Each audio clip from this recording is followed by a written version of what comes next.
plenary session is on common action. And I'd like to call to the front Shri Kaivalya Smart, Shri Lalit Verma, Shri Suraj Prakash Singh, and moderating will be Zech. Please come. My namaste to you all.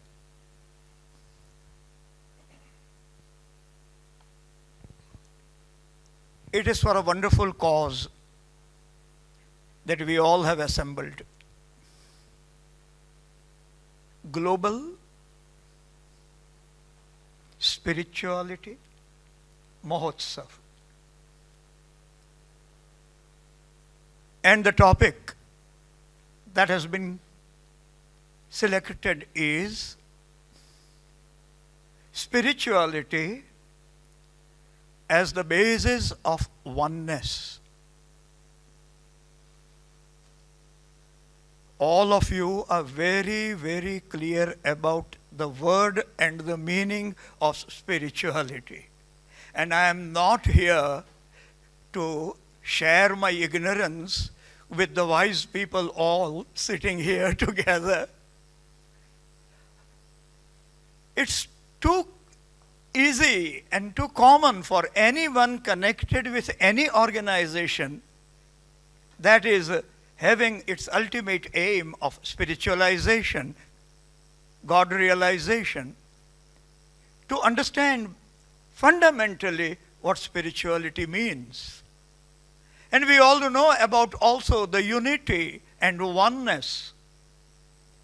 But as the subject is quite interesting and pertaining to the 5 dreams again, and as there can be a different view on the same subject, I would like to put some points before you which you might already be knowing, but the same thing in some different way. We all fly in the sky, and we all see the beautiful earth from the window of the airplane. And we all know that the earth is one. And when the earth is seen from the space by the astronauts, they have this spiritual experience almost that the earth is one. We are one. And I have heard this story of a small child standing in front of the principal of the school in his office, and on the table of the principal was a bulb, the globe, the round with a 36-degree axis which can move. And the child, looking at the earth, asked the principal this question: who has marked the red lines of the nations on this earth? Who divided the earth? Who put the red lines? When we awaken to the reality of the earth being one, and when we awaken to our oneness, and when we talk about spirituality and oneness, I am reminded of a very beautiful interview of Dr. APJ Abdul Kalam, which was published in the Times of India. And I'm going to read, it's a very small thing, verbatim as it was reported. These are the words. APJ Abdul Kalam speaking. People wonder how I managed to balance my scientific approach with my spiritual beliefs. I would say it's very simple. When I look up into the sky, I see a million stars. One star, the sun, is enough to keep our whole solar system running. We are yet to discover how many more solar systems are there. The thought is overwhelming. It makes me realize that we are just specks in the universe. It gives me reason to believe that there is something somewhere that I can turn to, and I pray. This is Dr. APJ Abdul Kalam.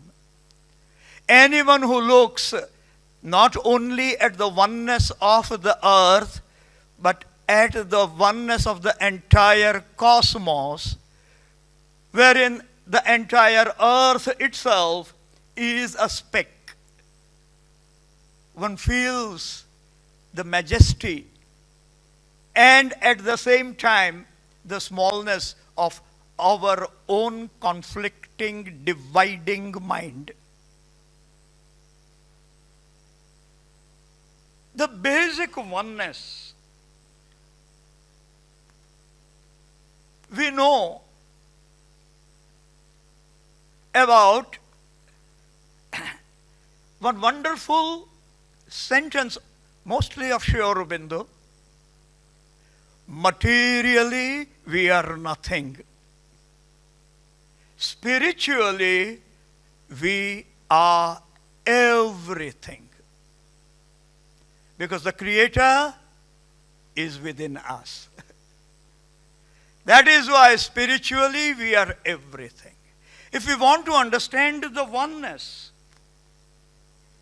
if we want to understand the greatness of being a human and the unity of everyone, we have to turn to the fundamental basis of the Spirit, the Divine's presence within us all. Our mind is the best instrument that we have got. Our mind is the instrument which helps us in analyzing, in dividing, and then totaling. But it is the Spirit, the soul, the Divine's presence within that unites us all. A disciple went to a master and asked him the question, please tell me what is matter? And the master replied, it is immaterial. The question is immaterial or the matter is immaterial? We are intelligent enough to understand. The question was, what is matter?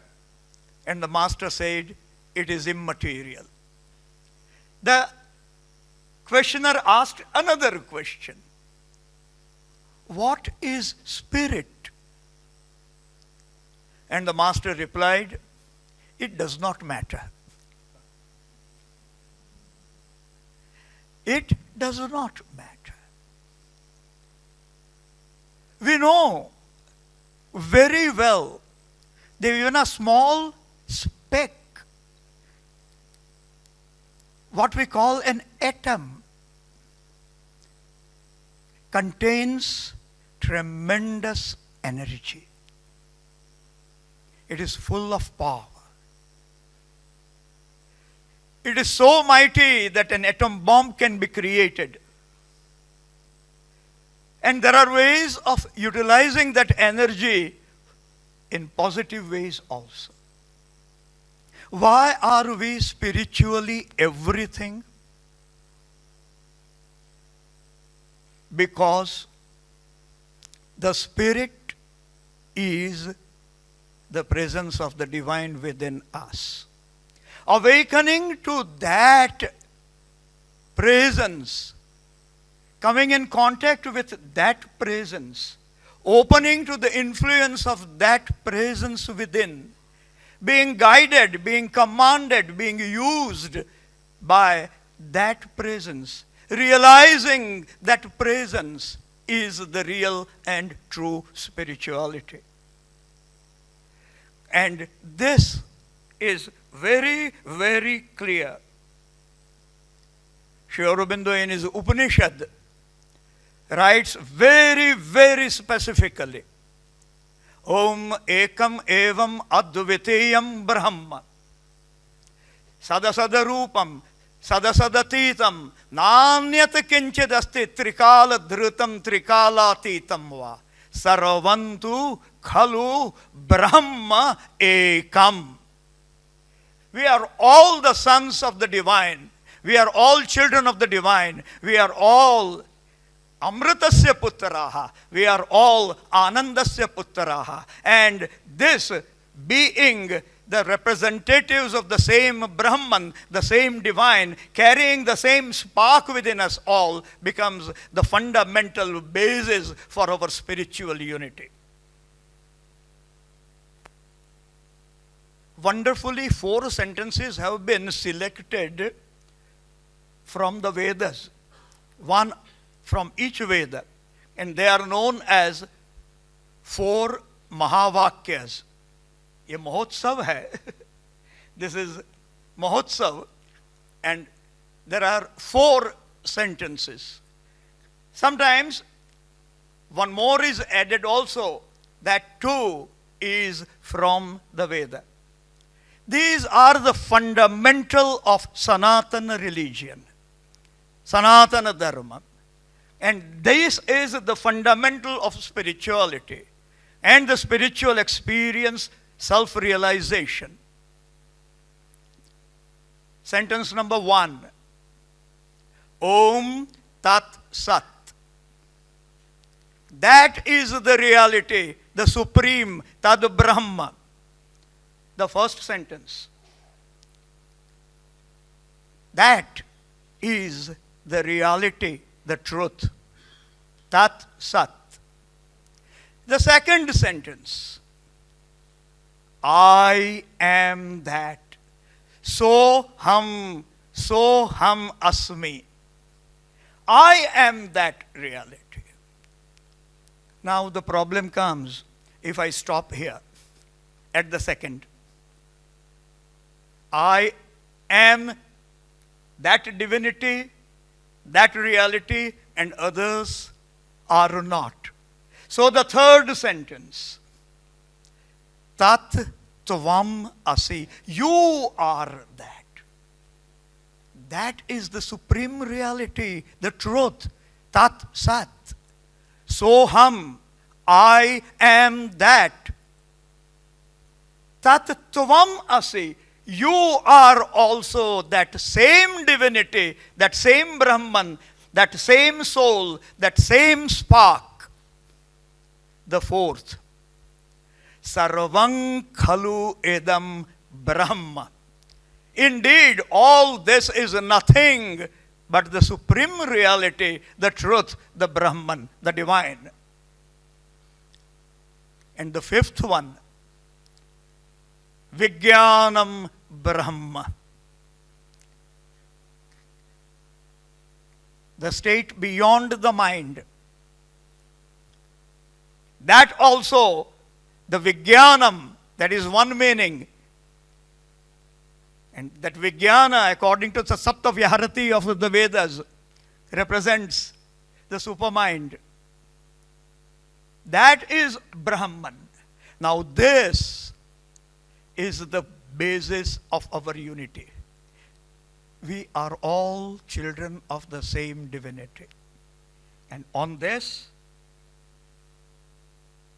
we have to know very well what Shri Krishna said in the Gita, and all of you might be knowing that.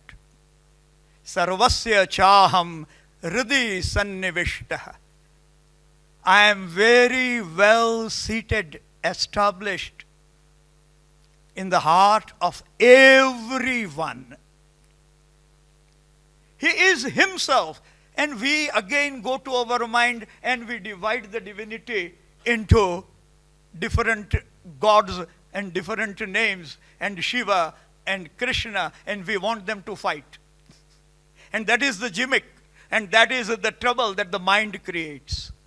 And Sri Aurobindo has been so wonderful, I tell you. He has never used these words. He has used the word divine, Divya, which unites everything and every form. And that divine, that divinity is within us all.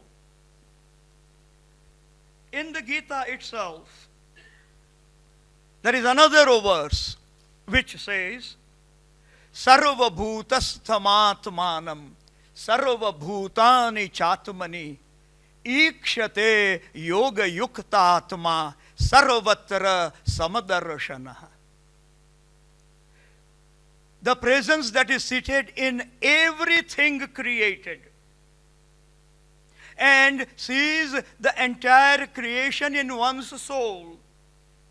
He, the one united in the soul with the yoga, is the seer who sees equality everywhere. Now this is the basis of unity.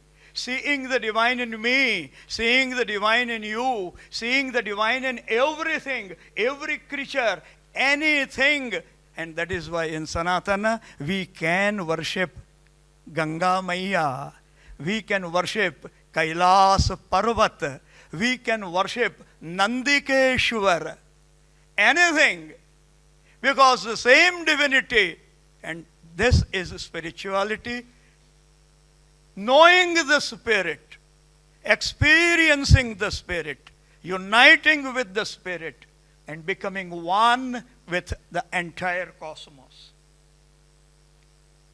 Sarva bhuteshu, another shloka from the Gita.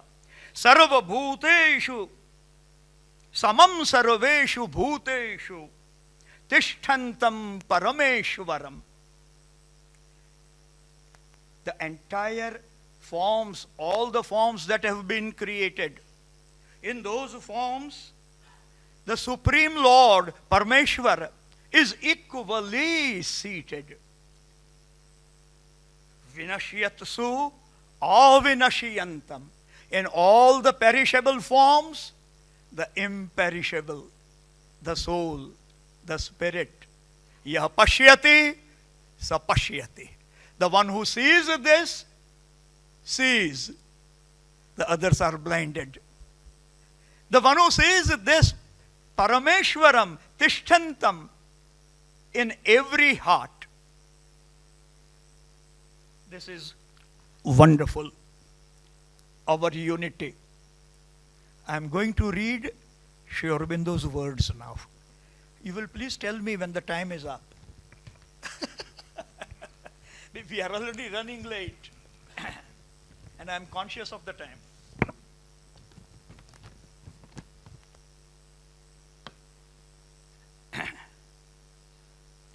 Not a long quote, small one. Attaining to a perfect equality in the soul, mind, and heart, we realize our true self of oneness, one with all beings, one too with that which expresses itself in them and in all that we see and experience. This equality and this oneness are the indispensable twin foundation we must lay down. We are talking about the basis of unity, equality, and the spirituality as the basis. This twin foundation we must lay down for a divine being a divine consciousness, a divine action. None, I'm sorry, not one with all. Wonderful, wonderful. Please remember Sri Aurobindo's exact words. Not one with all, we are not spiritual, not divine. I repeat, not one with all, we are not spiritual, not divine. Not equal souled to all things, happenings, and creatures. We cannot see spiritually. We cannot know divinely, cannot feel divinely towards others.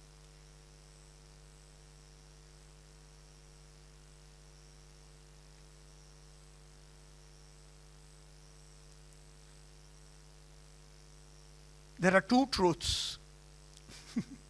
There are many truths. There is a one ultimate reality. The earth goes around the sun, but our truth says the sun rises and the sun sets. In fact, the sun does not rise.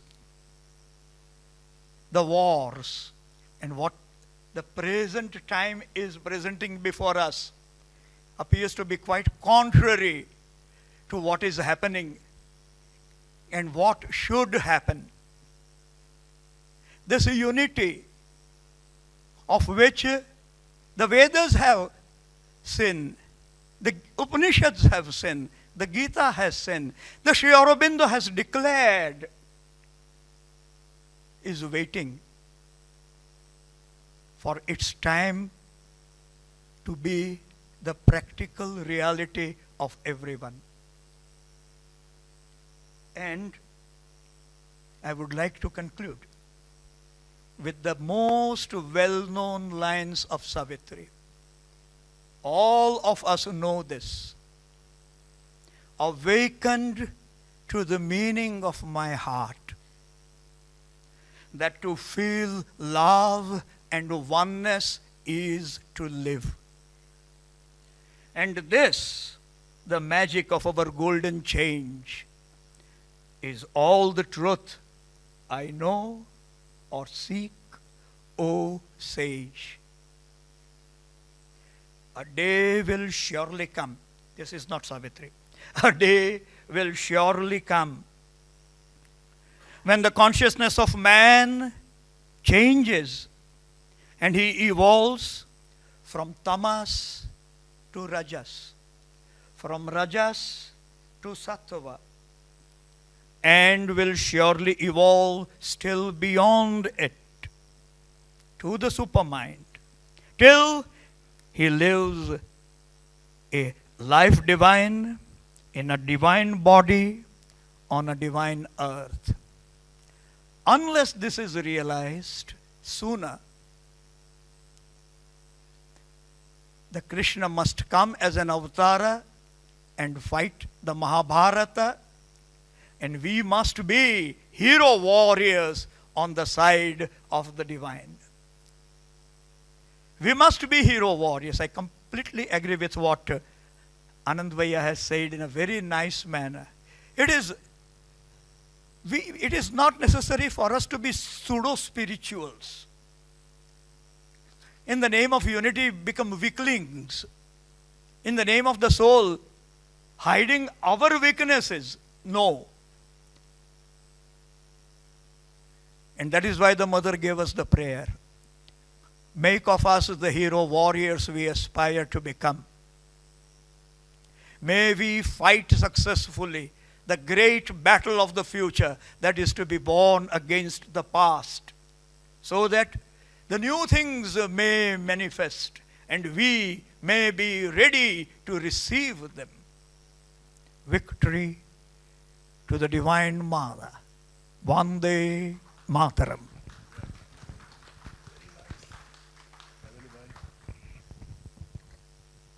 With such a wonderful talk, and for cleaning the mind. My mind is completely erased with such beautiful thoughts, and I don't know what to do, because with it also my speech has got erased.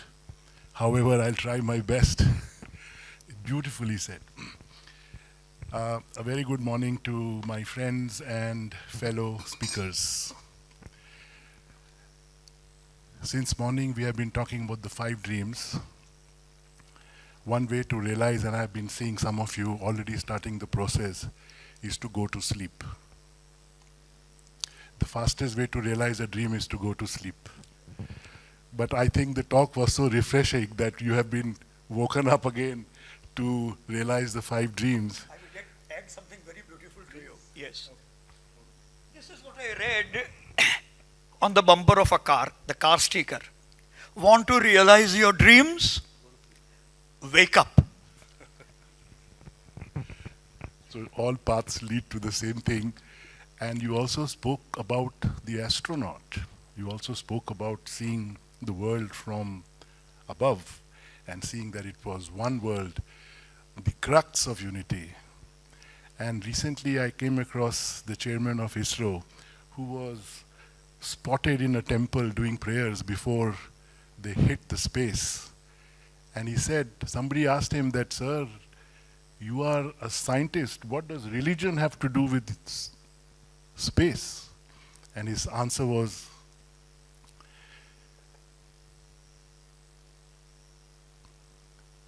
science is for outer space, and spirituality is for the inner space. So now today, my friends, I have been given a topic which I will try to reduce and complete in time. There are moments when the Spirit moves amongst men and the breath of the Lord is upon the waters of our being. This might just be that moment. My topic today is uniting force of art.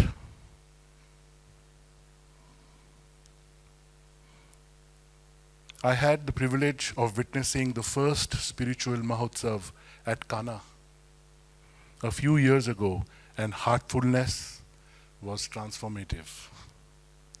What I will say is probably already said and known to all of you, but what I hope that what I share will have a new meaning.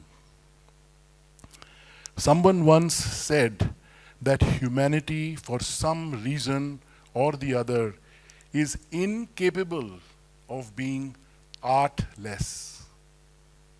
How beautifully he says that we are incapable of being artless. Leave aside heartless. Let's for a moment reflect on that.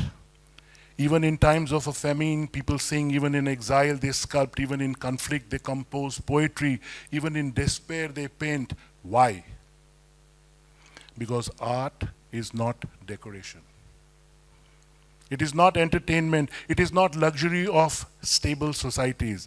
As the mother mentioned us, that art is a living harmony that must be expressed in all movements of existence. It balances us, it refines us, and above all, it unites us. It is therefore deeply meaningful that we gather here in the twin spiritual hubs of Pondicherry, Auroville, commemorating the 150th birth anniversary of Sri Aurobindo under the auspices of Auroville Foundation and the government of Pondicherry, initiated by Jayanti ma'am. And Auroville, I believe, has been celebrating one intense. In fact, I believe that the spiritual Mahotsav for Auroville had already begun since its inception. They have been celebrating a global spiritual Mahotsav since 1968, and today is one reminder. At the inauguration yesterday, the 1st March, the Honorable Prime Minister, Mr. Narendra Modi, reminded us that Pondicherry played a key role in India's freedom struggle. This land sheltered Sri Aurobindo, a revolutionary and a Raja Rishi. He could see and he could act. And the Prime Minister expressed a hope that through this festival, through culture, through spiritual dialogue, and through art, Pondicherry may once again help ignite a new movement. But this time, a movement not only for political freedom, a movement for inner freedom, freedom from division, freedom from ego barriers, freedom from fragmentation. And perhaps art is one of the quiet forces that can help restart such a movement. For over 3 decades, I have lived with art and now aspire simply to live it. My journey began at the Sri Aurobindo Ashram as a child, and then Jamshedpur working with the Tatas. In an industrial township surrounded by steel plants and structured systems, something within me felt incomplete. So we began something called art in industry. Industrialists and artists sharing space, boardroom discussions happening alongside art camps, because industry without art can become mechanical, and art without engagement can become isolated. But when steel and sensitivity meet, something human awakens. And I began to see that art does not merely beautify environments, it humanizes it. We need to humanize ourselves everywhere we live. Let me share a few living examples so that you can enjoy a little bit more. At the Raj Bhavan in Chennai during the tenure of Surjit Singh Barnala, he called me and I was invited to curate a Christmas celebration. The governor was a devout Sikh. What did we present? An Odissi performance. And who performed? Ramli Ibrahim, Padma Shri Ramli Datuk Ibrahim, a Muslim in origin, an artist performing a Hindu classical dance form at a Christian celebration hosted by a Sikh governor. Yes, a Muslim, a Hindu tradition, a Christian festival, a Sikh host, no announcement of secularism, no debate on pluralism, only art. Art dissolved boundaries without issuing a statement. One witness, its force to unite. Recently in Abu Dhabi, I visited all of us, some students like Akshay and all, we all visited this extraordinary temple surrounded by beautiful sculptures of the Indian Ithasa. I dare not say mythology because my wife doesn't agree. All the Ramayana and Mahabharata are Ithasas. And in Abu Dhabi, I visited this magnificent Baps Hindu Mandir, a Hindu temple rising in a Muslim nation, separated by Muhammad bin Zayed Al Nahyan. At its inauguration, the Hindu Mahant guided the Sheikh through the temple. Then the Sheikh held the monk's hand and took him to the mosque. Even today, a large photograph of the saffron-clad monk stands within the mosque's precincts. This is civilization at its best. This is confidence without insecurity. Once again, the uniting force of art. A Muslim abstract artist once invited a Christian doctor in my gallery to inaugurate his exhibition, quietly, naturally, without symbolism being declared. Art simply created the meeting ground. Culture often achieves what politics struggles to accomplish. This brings me back to Auroville and the relevance.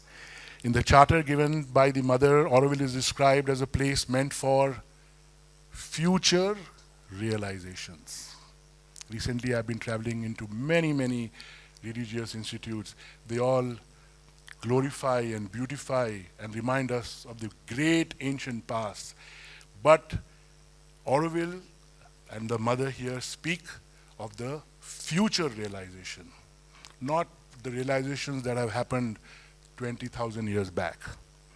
A place belonging to nobody in particular but to humanity as a whole, a living laboratory, a bridge between the past and the future.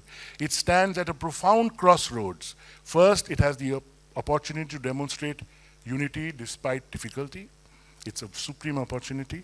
Unity is easy when circumstances are smooth. Unity becomes meaningful when differences exist. Second, Sri Aurobindo revealed something radical. Humanity has tried numerous external systems and tools over history. Monarchy, democracy, communism, oligarchy, socialism. We have created political and administrative tools, constitutions, economic models, philosophical frameworks, and yet we are still far from living in unity within ourselves, between communities, and between nations. Perhaps the problem is not the system. Perhaps the challenge is consciousness. Sri Aurobindo spoke of evolution, not merely biological evolution from the monkey to the thinking man, but the evolution of consciousness. In his 5 dreams, he envisioned a world union forming the outer basis of a fairer and brighter and nobler life for mankind. Touching his 5th dream, which Anand Bhai so beautifully mentioned, was basically the beginning of all the other first 4. A world union, not sameness, not uniformity, but unity arising from a higher consciousness. Auroville was conceived as an experiment toward that possibility. The art plays a uniting and luminous force in that experiment. It softens rigidity, it refines perception, it allows difference without division, it helps one move towards future realizations. But how to do it? I mean, we need a solution, we need an answer to all these problems. So I just have a simple, a very humble step-by-step, hopefully my limited brain's solution. Now let me suggest some practical movement ahead. How do we move forward toward greater unity? Let me offer something very simple, almost humorous. Step 1, take a deep breath. Before reforming the world, correct your breathing. Pause. Observe what movements within you create discord, irritation, ego, fossilized options. Become a witness, Swamiji aapne mujhe bola. Witnessing is the beginning of consciousness, simple and practical. Step 2, take a breath of aspiration. With heartfulness, we must add breathfulness also. Aditi. Silently say, may I be free from unnecessary ego. May I not harden in my perception. May I allow a higher force to work through me. Resilience, tolerance, openness, understanding. Give harmony a chance. Step 3. As the mother advised in a letter to a lake estate, Hasmukh Bhai, it was beautiful. When the lake estate was going into deep trouble and there was no meeting point, she simply said, it is in the ashram, Auroville, lake estate, if conflict cannot be resolved, focus on one point where everyone agrees and simply build on that. In a world amplifying disagreement, let us amplify agreement. Step 4. Okay, there are hundreds of steps, but I will stop at step 4. At the earlier Mahotsav, Kana Shantivanam, one instruction stayed with me. Continuously bless the person next to you. I mean, you can try now. Just silently while you're listening to my talk, which you might have already heard many times with other people's words, just bless the person who is just next to you, whoever it is. You get the person's blessings and the other person blesses you, and it's a beautiful experience which I got in Kana. They feel lighter, you feel lighter. Blessing dissolves invisible hospitality. Mother can bless you better. Unity does not begin in institution, it begins in consciousness. Basically, as I would say in 4 words, practice consciously, and there you'll have to forgive me because I'm putting you 1, 2, 3, 4, third. Practice consciously, breathfulness, then mindfulness, then heartfulness, and then soulfulness, entering into divinefulness. Because as Swami Brahmdevji said, there are many things, heart and mind, maybe they don't even exist. How can you feel it? Sri Aurobindo told us that all life is yoga. All life is yoga when everyone encounters an opportunity for evolution. He also reminded us that man is transitional being, we are not finished. Perhaps what we are experiencing globally, fragmentation, polarization, is not collapse. Perhaps it is the pressure of a higher consciousness seeking birth, but birth requires preparation. Art prepares us, it trains us in harmony, it rehearses unity. And now I'm going to share with you my own personal experience. And I've never shared it with anyone, but probably the Global Spiritual Mahotsav is the right place, and then I can slowly conclude. Therefore, I believe all problems of existence are essentially problems of harmony, and we stand not at a point of annihilation, but have a supreme opportunity to unite in spite of all challenging forces. At Shraddhalu, one of his talks, which I heard just in passing, he said something quite interesting, which I remember. He said that in spite of everything, we have not really come down to a third world war, which means there is a force that is stopping it. Auroville could well be the living ground, and this is my experience. Auroville could well be the living ground and lead the way for what I say. And listen carefully. And what I say, a movement of energy that generates from the samadhi of the Divine Mother and Sri Aurobindo, that transformative energy that is bound to convert Kali Yuga into Satyug.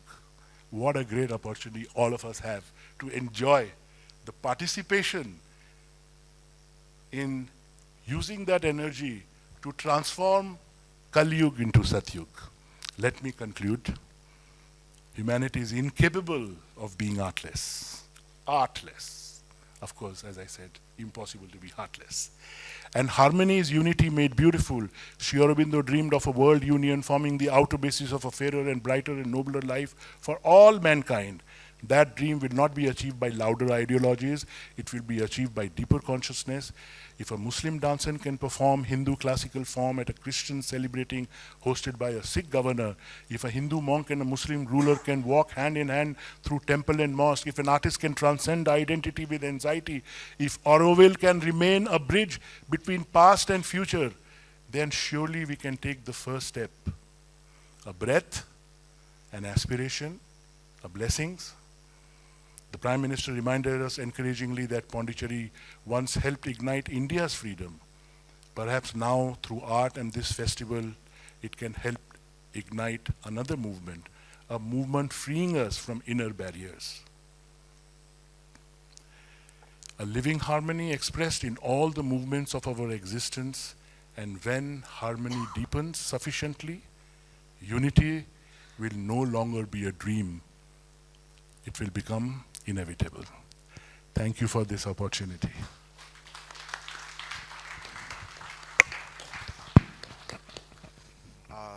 This session, spirituality, Bhaiya started, then the art.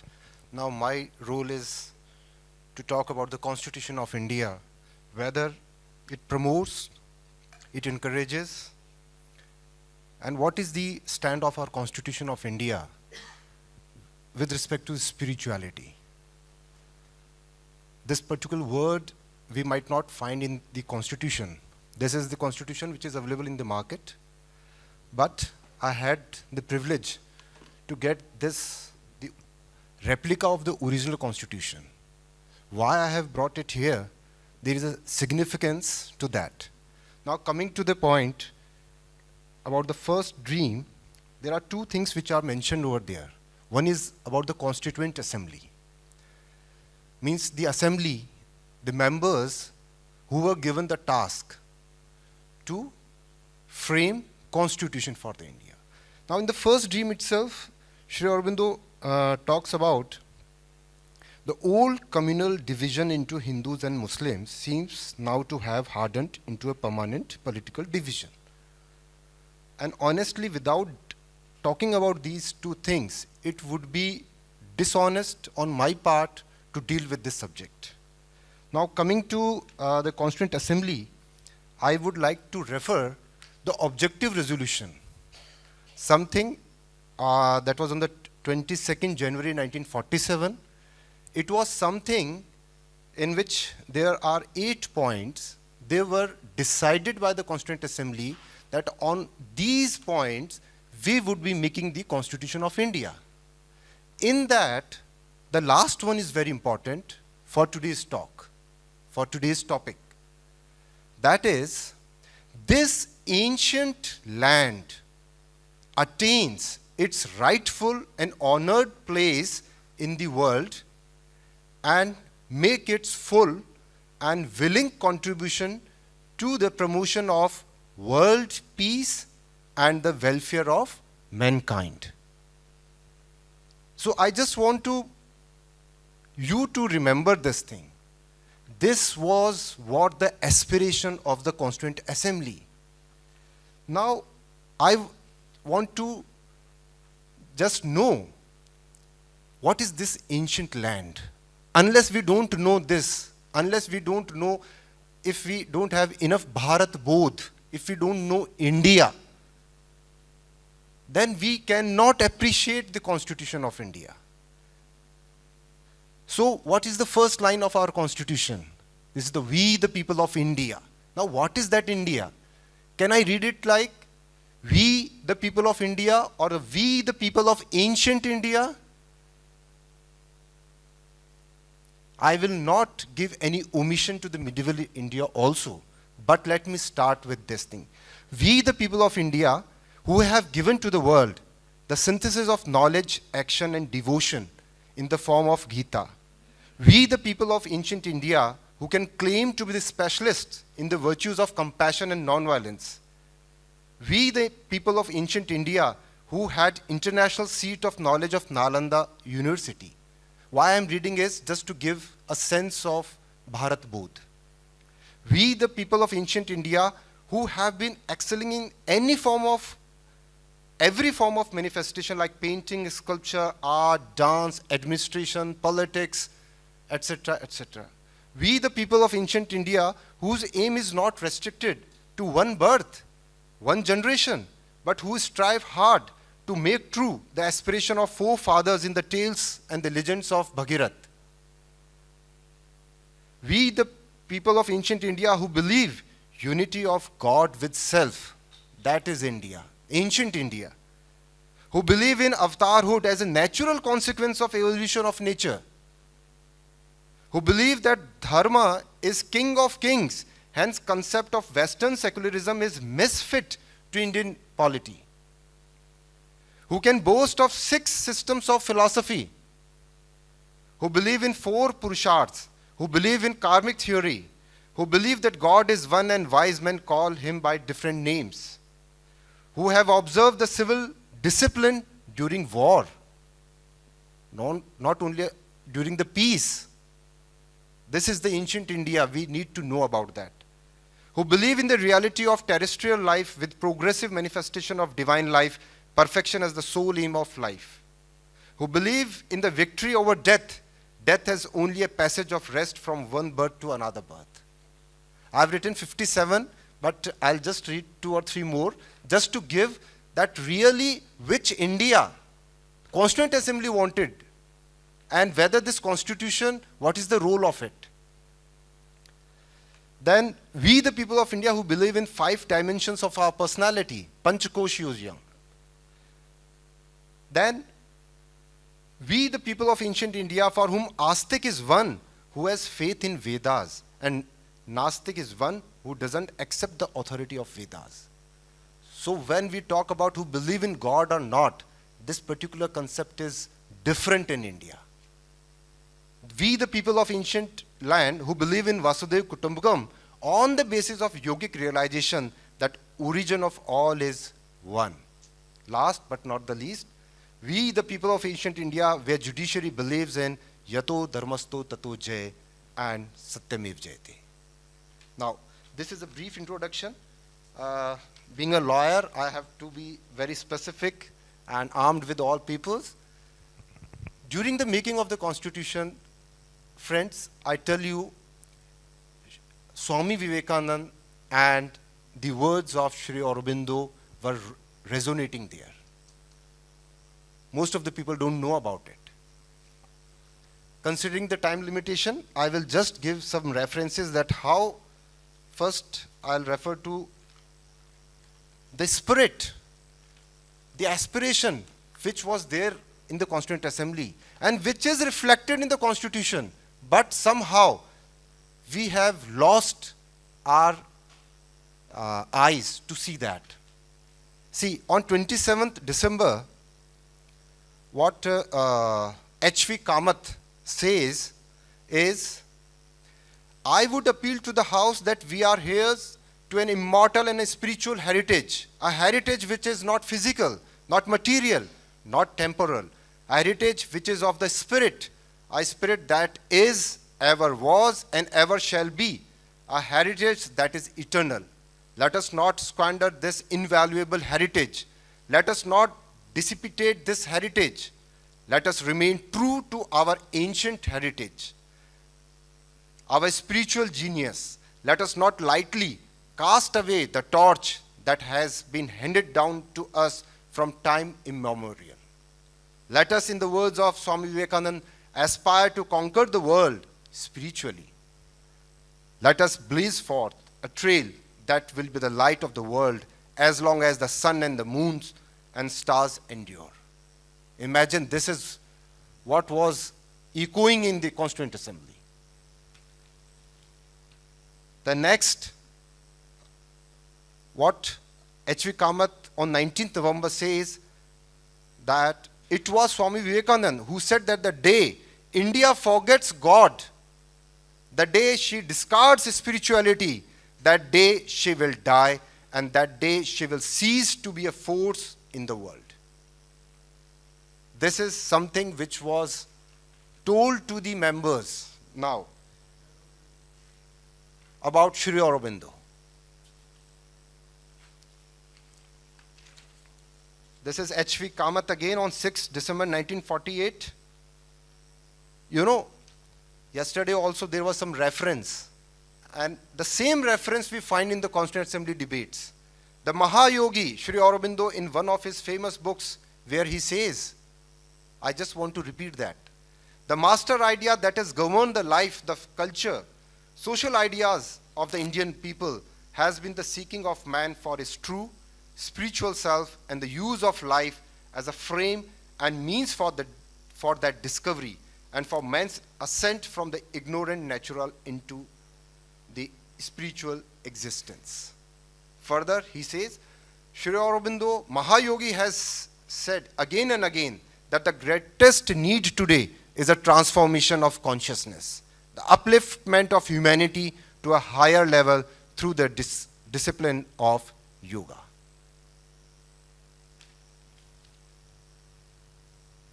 Now, this is very important, that what was expected from India. Even during the freedom struggle, not only India, the world over, they were looking forward to India. What he says is, as Mahayogi Shri Aurobindo said recently, the West is turning to the East for some light and guidance. And if the East fails the West today, then the world is doomed. He further exhorted us, saying that India should not run after the materialistic bubbles of the West. It is all right to increase the standard of living, but to become merely materialistic is not all in life. The world craves something else, and the world is looking towards India. It is high time we did something in this direction and showed the light to the world. Now, this is the expectation from India, from the structure that is known as the Constitution. Now, whether that particular Constitution provides, it promotes, it aids, it supports all those things or not, and the answer is yes and no.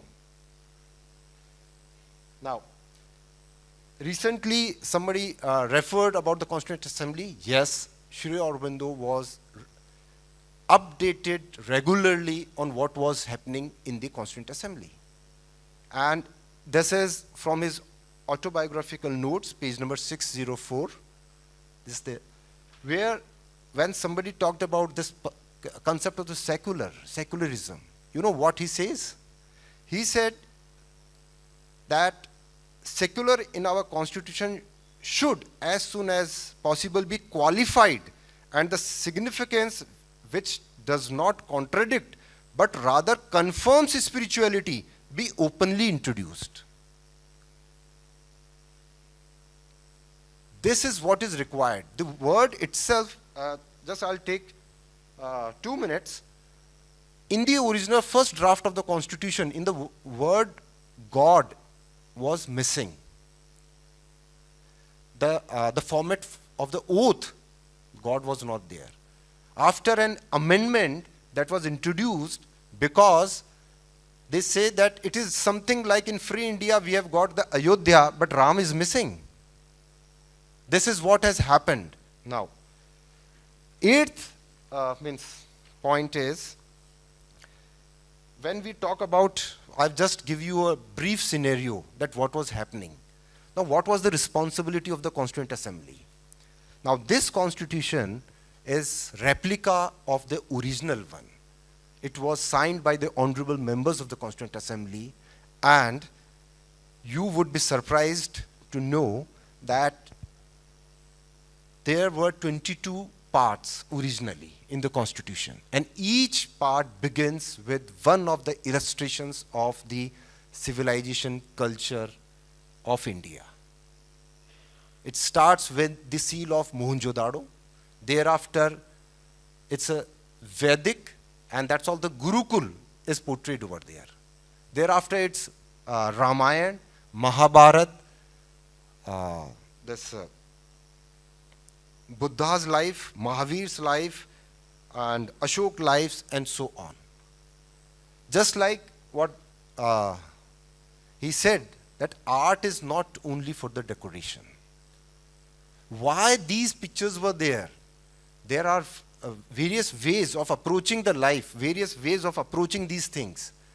They are not meant for decoration, because it was deliberately, and actually the artist was Nanlal Bose from Shantiniketan, who was requested by the President of the Constituent Assembly, Dr. Rajendra Prasad ji.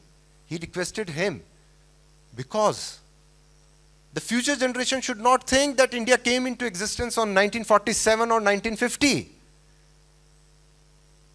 Just imagine if these images were not there. Could they be inserted, added today? The answer, everybody knows about it. Now, next, I come to one, how we deal with the constitution, art, and spirituality. See, I have given you the illustrations, 22 are there. They begin from Mohenjo-daro seal to Netaji Subhash Chandra Bose, Chhatrapati Shivaji Maharaj is there, and Guru Gobind Singh ji there, and all are there.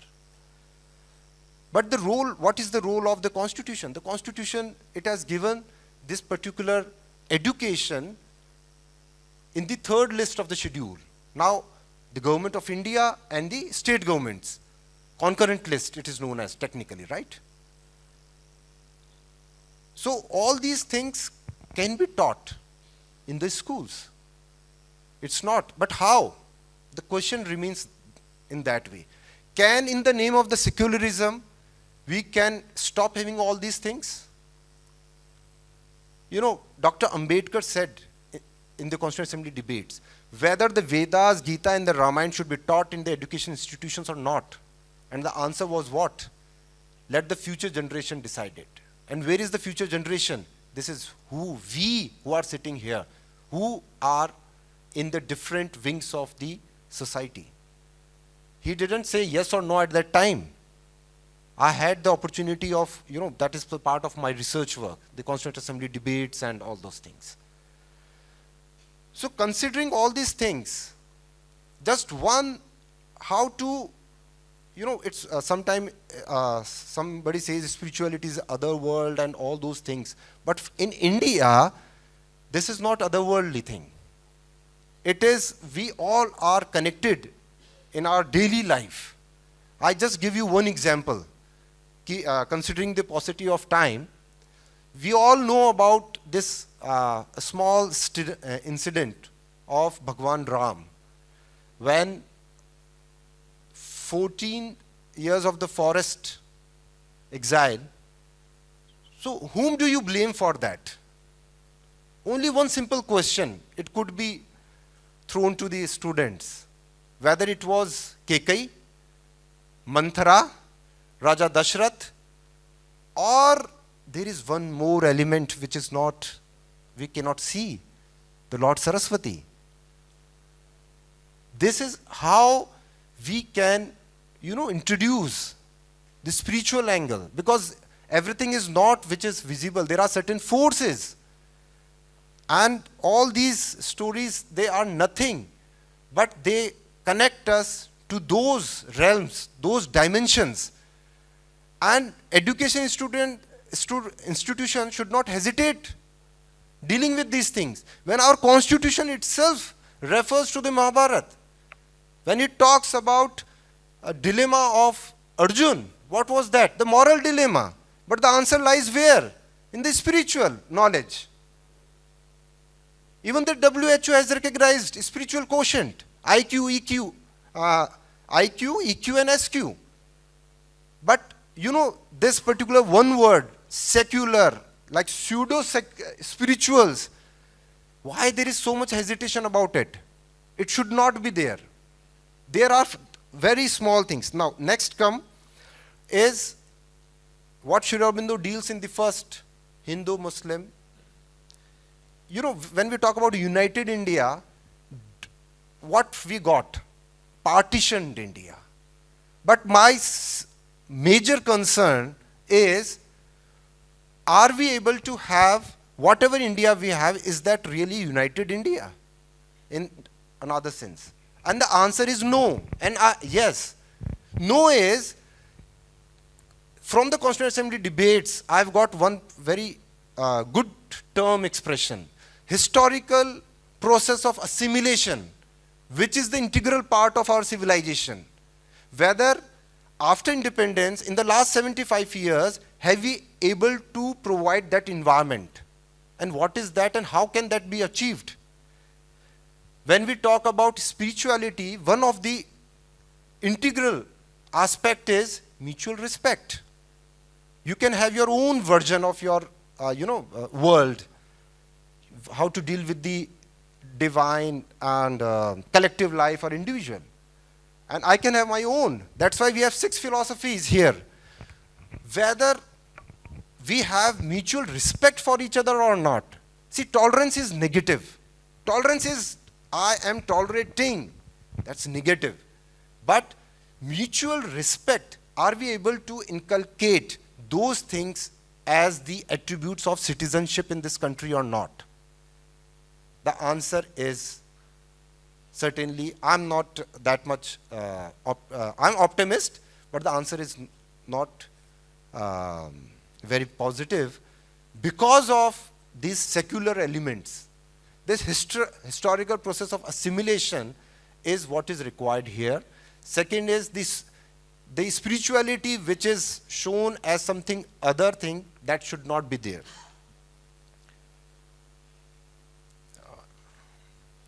Yeah. Now, what is the solution?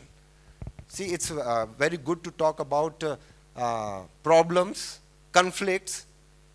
So the first thing is, what Shri Aurobindo and the mother talks about is this whole system of education. This psychic education, it must be the part of our NCERT or whatever you call it in any form. Unless that is not there, we cannot have one word that is known as the fraternity. Liberty, equality and the fraternity, unless fraternity as a base is there, you cannot have equality and the liberty. What Shri Aurobindo has already said about it. And what we have seen in the greatest revolutions, so-called, have they able to achieve it? Certainly not. The words could be different, terminology could be different, but in the absence of spiritual education, all these ideals cannot be attained. Next is, when we talk about the civilizations, instead of clash of civilizations, it must be the confluence of the civilizations. And the center point remains spirituality, spirituality, and spirituality. Thank you.